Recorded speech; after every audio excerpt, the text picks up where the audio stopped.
Hello friends, and once again I welcome you all to my channel MyG Classes। कल हमने last अपने ancient India के lecture में Maurya dynasty के बारे में पढ़ा था। तो आज हम चलेंगे पोस्ट मॉडर्न इंडिया के बारे में कि मौर्यों के जाने के बाद भारत में जो परिवर्तन हुए, कैसे अन्य राजवंशों ने वहाँ राज किया और किस तरह से वह उनका उदय हुआ, ये हम आज देखेंगे। तो let's start our today's topic. सबसे पहले कल हमने जो देखा था लास्ट लेक्चर में कि पुष्यमित्र सुंग जो वंश था या शंगु वंश आप जिन्हें कहते हैं, वहाँ के जो मंत्री थे उसने लास्ट मौर्यन रूलर बृहदत्त को हराया और सुंग वंश की स्थापना की। तो पुष्यमित्र सुंग ने हराया। इस तरह से सुंग वंश मौर्य के बाद आते हुए हमें दिखता है। नेक्स्ट, यदि हम बात करें कि सुंग वंश किस तरह से किस धर्म का पालन करते थे, तो पुष्यमित्र सुंग जो थे वो ब्राह्मण थे और ब्राह्मणिज्म को वो फॉलो करते थे। तो मौर्य जो थे, आपने देखा कि पहले जैन, फिर कुछ आजीवक, देन हम आए बुद्धिस्ट में, लेकिन अब जो चेंज होने वाली है सोसाइटी वह ब्राह्मणिज्म का आप देखेंगे कि ब्राह्मणिज्म जो है वो ऊपर आते हुए आपको दिखेगा। और ब्राह्मणिज्म जो है अब वो बहुत देर तक सस्टेन रहेगा, सोसाइटी उसके अंडर में उसके इन्फ्लुएंस में रहेगी। और पुष्यमित्र सुंग ने लेकिन केवल ब्राह्मणिज्म को ही नहीं, उन्होंने एक सेक्युलर अपने इम्पैक्ट को दिखाया और बरहुत और सांची में जो बुद्धिस्ट मॉन्यूमेंट्स थे उनका रिनोवेशन भी कराया। तो केवल इन्होंने ब्राह्मणिज्म को ही उठाया ऐसी बात नहीं है, लेकिन ये सेक्युलर भी थे और बुद्धिज्म के तरह भी इनका ध्यान गया जरूर। तो पुष्यमित्र सुंग आपको याद रखना है। देन इनके बेटे आते हैं। तो बहुत सारे रूलर्स का नाम यदि आप याद रखने लगेंगे तो आप मेडिएवल इंडिया जब हम पढ़ेंगे तो वहाँ पर कन्फ्यूज़न आपको होगा। तो जो इम्पॉर्टेंट है, मोस्ट इम्पॉर्टेंट रूलर्स पॉइंट्स, उनके जो काम है उन्हीं को हम यहाँ पर पढ़ने वाले हैं। देन लास्ट रूलर जो आता है वो है देवभूति। पुष्यमित्र सुंग से चालू हुआ और देवभूति में वे एंड अप होते हैं। इनके बीच के कोई ऐसे रूलर्स नहीं है जिनका बहुत कोई एक्स्ट्राऑर्डिनरी काम हो या उनसे आपको पढ़ने की आवश्यकता हो। तो नेक्स्ट हम देखेंगे देवभूति लास्ट रूलर है, जो कि उनके मिनिस्टर हैं, एक मंत्री हैं वसुदेव कर्ण जो थे, उन्होंने उनका मर्डर किया था। तो पुष्यमित्र सुंग ने भी अपने राजा को मारा, वैसे ही इनके लास्ट रूलर देवभूति को किसने मारा? वसुदेव कर्ण ने, जो इनके मंत्री थे। और इस तरह से वह कर्ण वंश की स्थापना करते हैं। तो सुंग वंश के बाद आपको आते हुए दिखेंगे कर्ण। देन कर्ण वंश जो थे उसमें बहुत ज़्यादा कोई रूलर ऐसे एक्स्ट्राऑर्डिनरी जो उनके अचीवमेंट्स है वो हमें नहीं दिखते, लेकिन कर्ण वंश के लिए आपको याद रखना है कि उन्होंने 45 ईयर्स तक यहाँ पर रूल किया। और उनकी हिस्ट्री के बाद, कर्ण वंश के डायनेस्टी के बाद का जो काल है वह हमें ब्लैंक मिलता है। मगध की हिस्ट्री वहाँ से ब्लैंक हो जाती है। आप अंधकार युग भी बोल सकते हैं। कहाँ तक? जब तक कि गुप्ताज आएंगे, गुप्त वंश की स्थापना होगी। तो नेक्स्ट लेक्चर में हम गुप्तास के बारे में देखेंगे, वहाँ पर हम इनके बारे में चर्चा करेंगे। तो शुंग आए, शुंग के बाद कर्ण आए। अब हम चलते हैं अपने नेक्स्ट डायनेस्टी सातवाहंस की। ये तो मगध के एरिया में आपको देखने को मिल रहे थे, लेकिन अगर आप दक्कन के एरिया में आएंगे, थोड़े दक्षिण भारत की ओर आप बढ़ेंगे, दक्कन का एरिया खासकर, तो वहाँ पर कौन रूल कर रहे थे? सातवाहंस। हमने देखा था कि जब मौर्य डायनेस्टी का पतन होता है तो बहुत सारे छोटे छोटे रूलर्स भारत में अपने उदय होने लगते हैं और रीजनल वो किंगडम्स फॉर्म होने लगते हैं। भारत जो है वो टुकड़ों में बंटने लगता है अलग अलग किंगडम्स के फॉर्म में। तो वैसे ही सातवाहन कहाँ रूल कर रहे थे? वो दक्कन में रूल कर रहे थे। और इसके जो फाउंडर थे उनका नाम था सिमुक इनके फाउंडर हैं। देन आपने बहुत एक फेमस रूलर का नाम सुना जरूर होगा, श्री सतकर्णी, गौतमीपुत्र सतकर्णी, ये हम आगे देखने वाले हैं। तो सिमुक के बाद जो इम्पोर्टेंट रूलर हैं उनको आपको याद रखना है, वो हैं श्री सतकर्णी। ये थर्ड रूलर हैं, तीसरे इस डायनेस्टी के रूलर हैं और इन्होंने दक्कन के अपने जो किंगडम है उसके एरिया को बढ़ाने का काम किया। जैसे जैसे हम आगे बढ़ते जाएंगे इन डायनेस्टीज़ में, वो डायनेस्टी क्या होती जाएंगी, अपने जो उनके रूलर्स है वो अपने एरिया को बढ़ाते जाएंगे और एरियाज़ को कैप्चर करते जाएंगे। तो श्री सतकर्णी ने किसे कैप्चर किया, मालवा और बेरार को।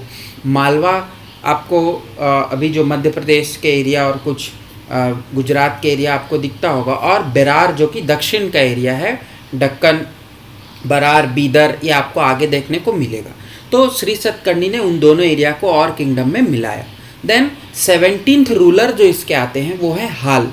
देखिए बहुत सारे डायनेस्टीज़ के रूलर है, सबको हमको नहीं पढ़ना है, जो इम्पॉर्टेंट है, मोस्ट इम्पॉर्टेंट, और उनकी कुछ ऐसी इम्पॉर्टेंट काम है, अचीवमेंट्स है जिनको हमको याद रखना है, जहाँ से क्वेश्चंस बनते हैं। तो हाल जो आएंगे, हाल ने 17th रूलर थे और गाथा सप्तशती, जिसे हम सतसई भी कहते हैं, प्राकृत भाषा में इन्होंने लिखा। ये क्वेश्चन आता है, गाथा सप्तशती या सतसई किन्होंने लिखा, हाल ने लिखा। कौन से रूलर्स हैं, कौन से डायनेस्टी से हैं, सातवाहन से हैं, और किस भाषा में लिखा, प्राकृत भाषा में लिखा।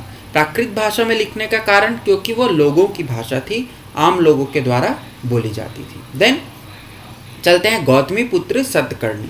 गौतमी पुत्र सतकर्णी जो थे वह इस वंश के सर्वाधिक प्रतापी राजा, या आप बोल सकते हैं मोस्ट इन्फ्लुएंस रूलर हुए।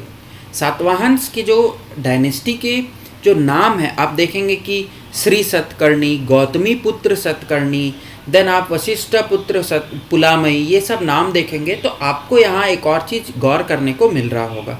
इनके जो नाम है वो इनकी माता के नाम से स्टार्ट होते हैं। जैसे गौतमी पुत्र, गौतमी जो रानी थी, उनके जो बेटे हुए वह उनका नाम था सतकर्णी, लेकिन गौतमी पुत्र सतकर्णी के नाम से उन्हें जाना गया।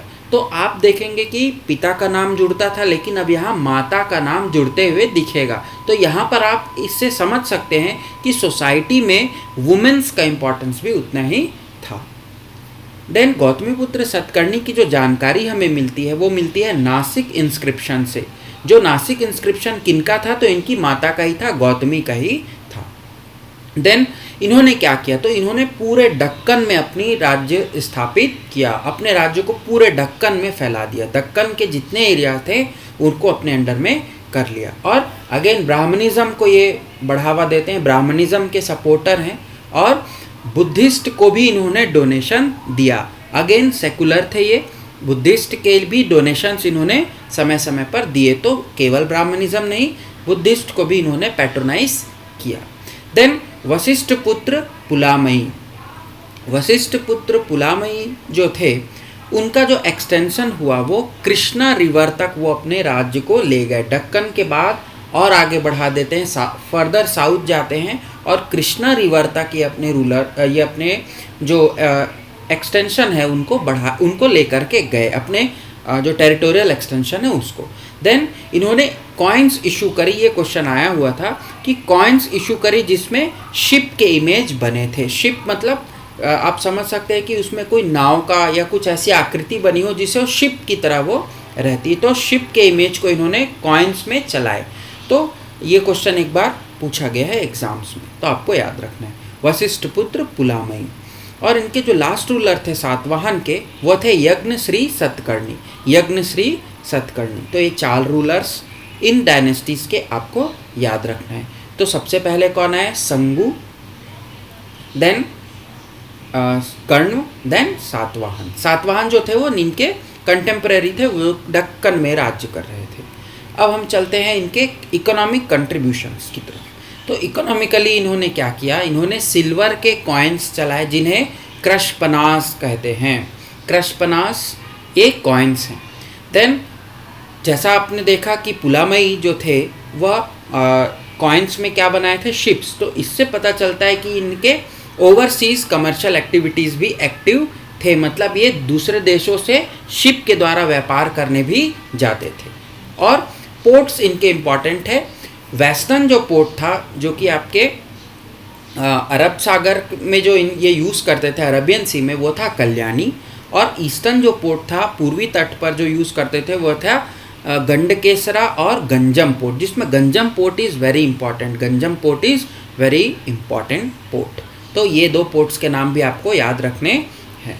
देन हम चलते हैं इनके कल्चरल कंट्रीब्यूशंस की तरफ, सांस्कृतिक रूप से इन्होंने कैसे कंट्रीब्यूशन दिया। तो पुलामई ने क्या किया, ओल्ड अमरावती स्तूप को रिपेयर कराया, अमरावती स्तूप को रिपेयर पुलामई ने कराया। देन आर्किटेक्चर, नागार्जुन कोंडा के जो आर्किटेक्चर थे उन्होंने बनाए, उन्होंने उसमें कंट्रीब्यूशन किया। देन अश्वमेध, राजसूय सैक्रिफाइस किए बहुत सारे इन्होंने, अश्वमेध यज्ञ जो आप जानते ही हैं कि बहुत पुराने एक सैक्रिफिशियल जो है वो वैदिक काल से जो चलता आ रहा था। देन राजसूय यज्ञ किए। देन प्राकृत भाषा को इन्होंने क्या किया, प्रयोग में लाया, जिससे बहुत सारे लोगों तक यह उनकी बातें जो है वो पहुंच सके। संस्कृत भी यूज़ होती थी लेकिन प्राकृत लैंग्वेज भी वहाँ पर यूज़ की गई साइड बाय साइड। तो ये था कल्चरल कंट्रीब्यूशंस। तो पोस्ट मॉडर्न इंडिया के बारे में आपको कुछ जो आइडिया होना चाहिए वो आपको मैंने इस वीडियो लेक्चर में कवर करने की कोशिश की है। इसके अलावा भी आप कुछ अपने नोट्स में एडिशन कर सकते हैं। आप इस पर्टिकुलर जो टॉपिक है उसके लिए आप तमिलनाडु बोर्ड की बुक ज़रूर फॉलो करें। तो आज के इस लेक्चर में इतना ही। आप सभी का थैंक्स इस लेक्चर में जुड़ने के लिए, और आगे भी हमारे वीडियोस को शेयर, लाइक और सब्सक्राइब ज़रूर करें चैनल को, और टेलीग्राम ग्रुप आप ज़रूर ज्वाइन करें। Thanks you all, thank you very much.